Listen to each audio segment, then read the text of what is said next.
Hello all of you, welcome to JMD guidance club. JMD guidance club में आप सभी का स्वागत है। आज हम लोग डिस्कस करेंगे the human I and the colourful world. ये बड़ा इंटरेस्टिंग चैप्टर है। ह्यूमन आई क्या है और इसके पार्ट्स के बारे में हम डिस्कस करेंगे। So first of all, as we know that we have 5 sense organs. Number 1 eye, number 2 ear, number 3 tongue, skin and ear. तो जैसा कि हम सभी जानते हैं, eye it help us to see, ear it help us to hear, tongue it help us to taste, nose it help us to smell and skin it help us to feel. One of the most important sense organs is eye. Without eye we cannot see the wonderful world. इस सुंदर सी दुनिया को देखने के लिए आई का होना बहुत जरूरी है। The human eye is like a camera. Human eye क्या करता है? कैमरा की तरह एक्ट करता है। It's have lens which forms an image on a light sensitive screen called the retina. जो भी चीज़ हम देखते हैं बच्चों, उसका इमेज कहाँ पे बनता है? रेटिना पे बनता है। रेटिना क्या है? एक तरह का स्क्रीन है। जैसे हम लोग प्रोजेक्टर में देखते हैं ना मूवी, तो वहाँ पे स्क्रीन पे दिखाता है वीडियो। सेम उसी तरह हमारे आईज में एक पार्ट है रेटिना, जो कि सेंसिटिव स्क्रीन कहलाता है, जिसपे हमारा जो भी चीज़ हम ऑब्जेक्ट को व्यू कर रहे हैं उसका इमेज हमें दिखाई देता है। Now light इंटर्स the I through a thin membrane called the cornea. जो लाइट इंटर होता है आईज के थ्रू, वो कॉर्निया के थ्रू इंटर होता है। कॉर्निया आप देख सकते हैं यहाँ पे डायग्राम में दिखाया गया है कॉर्निया कहाँ पे है ना, तो वहीं से लाइट इंटर होता है। It forms the transparent bulge on the front surface of the eyeball as in figure 11.1. The eyeball is approximately spherical in shape. आई का जो बॉल है वो स्पेरिकल शेप में होता है, जिसका डायमीटर जो है वो 2.3 सेंटीमीटर होता है। Most of the refraction for the light rays entering the eye occurs at outer surface of the cornea.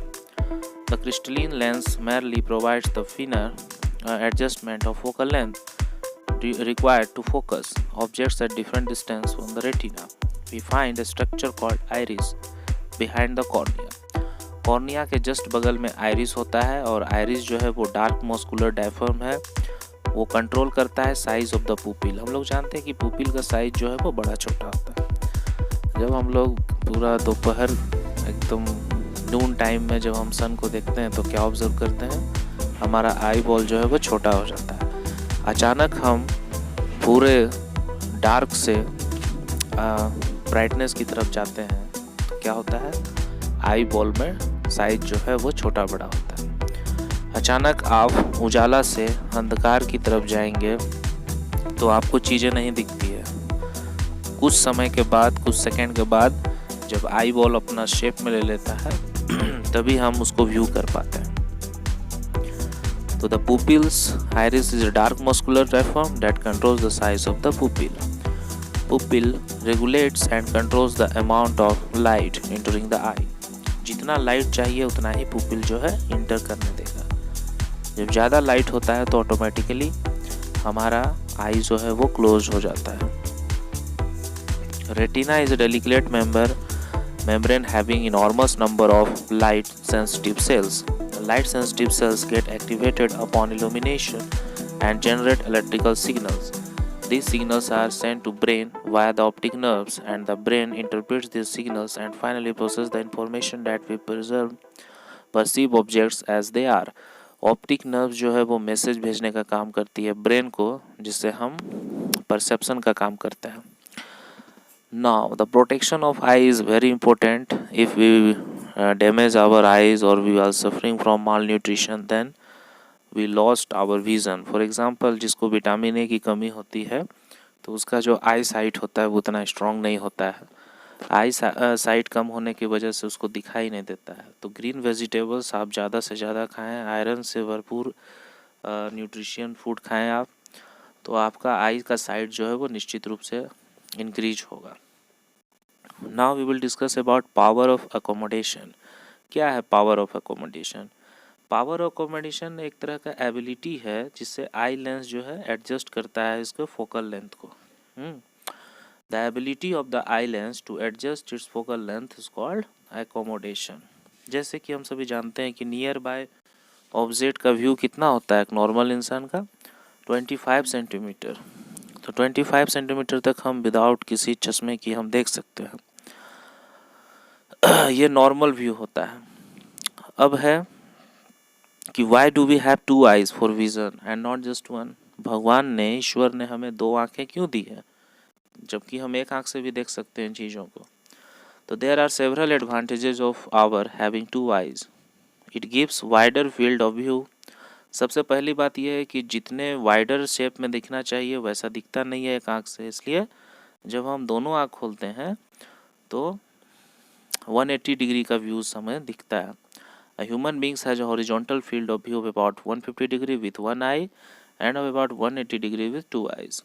जब हम एक आँख से देखते हैं तो हमें 150 डिग्री ही दिखता है, और जब दोनों आइज़ को दोनों आइज़ को ओपन करते हैं तो जो वाइडर व्यू होता है वो 180 डिग्री हो जाता है, जिससे चीज़ें और बेहतरीन तरीके से हमें दिखती है। Defects of vision and their correction. अब बहुत तरह का डिफेक्ट्स भी होता है, जैसे मायोपिया हो गया, हाइपरमेट्रोपिया हो गया, प्रेस बायोपिया हो गया। एक एक करके डिस्कस करते हैं। मायोपिया क्या है, व्हाट इज़ मायोपिया? अगर हम आसान भाषा में कहें तो मायोपिया मतलब होता है नियर साइटेडनेस। नियर साइटेडनेस क्या मतलब हुआ इसका? A person with myopia can see nearby objects clearly but can not C distant object. वो इंसान जो मायोपिया से ग्रसित है वो नज़दीक का चीज़ तो देख सकता है, लेकिन दूर का चीज़ उन्हें देखने में कठिनाई महसूस होती है। ठीक है, अब इसका हम लोग करेक्शन कैसे कर सकते हैं? तो इसके लिए अगर हम कनकेव लेंस का एक चश्मा लगा लें तो उससे हमारा व्यू जो है वो सुधर जाएगा। तो कनकेव लेंस का हम चश्मा पहनेंगे ऑप्टिकल्स डॉक्टर से दिखा करके। क्या पावर होना चाहिए उसका? -1.25 डायोप्टर। हाइपरमेट्रोपिया क्या है? Hypermetropia known as far sightedness. इसका मतलब हुआ है person can see distant object clearly but can not see nearby objects. इसमें जो इंसान ग्रसित है हाइपरमेट्रोपिया से वह दूर का चीज़ तो देख सकता है लेकिन नज़दीक का चीज़ नहीं देख सकता है। जबकि नॉर्मल इंसान का व्यू कितना होता है? 25 centimetre, but he is unable to see even 25 centimetre. So he is suffering from hypermetropia. What is the correction of hypermetropia? He have to wear obstacle consist of convex lens. convex lens का obstacle वो पहनेंगे जिसके कारण जो है उनको नज़दीक का चीज़ दिखने लगेगा। ओके, तो दीज आर द इशू। इसमें आप डायग्राम भी देख लें, डायग्राम भी बोर्ड एग्ज़ाम में कभी कभार आ जाता है। फ़िलहाल तो ये डिलीटेड सेक्शन है लेकिन झारखंड बोर्ड में आ सकता है, तो इसे आप देख लेंगे। Presbyopia. The power of accommodation of eye usually decreases with aging. For most people, the near point gradually reside away. They find it difficult to see nearby objects. जैसे जैसे एज बढ़ते जाता है तो जो ओल्ड मैन होते हैं उनको डिफेक्ट हो जाता है प्रेस बायोपिया का। वो उनका आई लेंस बहुत कमज़ोर हो जाता है, ऑप्टिक नर्व्स, जिसके कारण वो देख नहीं पाते हैं चीज़ों को अच्छे से। तो इसमें हम लोग जो करेक्शन करेंगे दोनों लेंस लगाएंगे, कनकेव लेंस का भी चश्मा पहनेंगे और उसमें कन्वेक्स लेंस भी लगा हुआ रहेगा। The upper portion consist of concave lens. उससे फ़ायदा क्या होगा? डिस्टेंस विजन होगा, और जो लोअर पार्ट होगा वहाँ पे हम लोग कन्वेक्स लेंस लगा देंगे। इससे हमारा नियर विजन क्लियर हो जाएगा। और कैटरेक्ट यदि मोतियाबिंद का शिकार हैं उनको, तो मोतियाबिंद के लिए सर्जिकल इंटरवेंशन से गुजरना होगा। सर्जिकल इंटरवेंशन यानी कि मोतियाबिंद का ऑपरेशन करना होगा।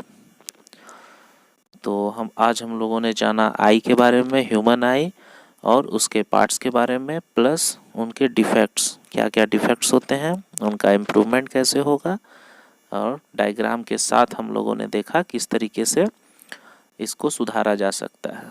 तो आप इसको डिटेल से एक बार एनसीईआरटी किताब को देख लें। यदि आपको कहीं समझ में ना आए तो आप जेएमडी गाइडेंस क्लब से संपर्क कर सकते हैं। अगला टॉपिक है हमारा refraction of light through a prism. Prism क्या है? एक तरह का इंस्ट्रूमेंट है जिसमें क्या होता है, वाइट लाइट का डिफ्लेक्शन हो जाता है। वाइट लाइट जो है वो रिफ्रैक्ट करके 7 कलर में फॉर्म होता है, जिसको हम लोग विबग्योर के रूप में जानते हैं। VIBGYOR in the sense VIBGYOR, इसका 7 कलर होता है। आप लोग इंद्रधनुष में जरूर ऑब्जर्व किए होंगे 7 colour, different types of 7 colours. उसको हम लोग कहते हैं डिस्पर्सन ऑफ वाइट लाइट। जब भी हम एक प्रिज्म से वाइट लाइट यानी कि सनलाइट को पास कराएंगे तो 7 डिफरेंट कलर्स में वो फॉर्म होंगे। अगर हम एक प्रिज्म को सीधा रखें और एक प्रिज्म को उल्टा रखें तो क्या होगा, तो वाइट लाइट पहले प्रिज्म से 7 रेस को कन्वर्ट करेंगी, और यदि प्रिज्म को हम उल्टा रिवर्स कर दें तो वो 7 रेस अगेन वाइट लाइट में फॉर्म हो जाएंगे। तो इस तरीके का डायग्राम जो है बोर्ड एग्जाम में आता है, इसको आप लोग देख सकते हैं। Now what is the cause of rainbow, rainbow क्यों होता है? तो हम लोग सभी जानते हैं कि रेनबो तभी होता है जब सनलाइट और रेन दोनों होता है। ऐसा इसलिए होता है कि एवरी वाटर ड्रॉपलेट जो है वो प्रिज्म का काम करता है, और उस प्रिज्म वाटर ड्रॉपलेट से सन का लाइट जो है वो रिफ्रैक्ट होता है। तो अब कितने सारे वाटर ड्रॉपलेट्स नीचे गिरते हैं तो उससे रिफ्रैक्ट होकर के रेनबो फॉर्म होता है, और हमें एक बेहतरीन तरीके से रेनबो दिखाई देता है। तो यदि इसके काउज पूछा जाए तो basically due to the refraction of light. आपने पढ़ा होगा रिफ्रैक्शन, जब एक मीडियम से दूसरे मीडियम में लाइट जाता है, ट्रेवल करता है, तो उसे हम क्या कहते हैं, रिफ्रैक्शन कहते हैं। एटमॉस्फेरिक रिफ्रैक्शन, एटमॉस्फेयर में जब रिफ्रैक्शन होता है तो उसे हमें एटमॉस्फेरिक रिफ्रैक्शन कहते हैं। इसका इफेक्ट क्या होता है, ट्विंकलिंग ऑफ स्टार्स, हमें स्टार्स जो है वो ट्विंकलिंग तरह चमकता हुआ दिखाई देता है। Next, scattering of light. Scattering of light क्या है? The interplay of light with object around us gives rise to several spectral phenomena in nature. The blue colour of the sky, the colour of the water in deep sea, the reddening of the sun, sunrise, the sunset are some of the wonderful phenomenon we are familiar with.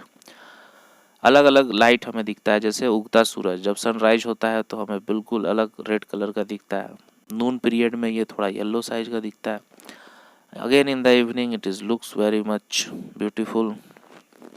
तो बहुत सारा ये phenomenon है, इसको हम लोग कहते हैं स्कैटरिंग ऑफ लाइट।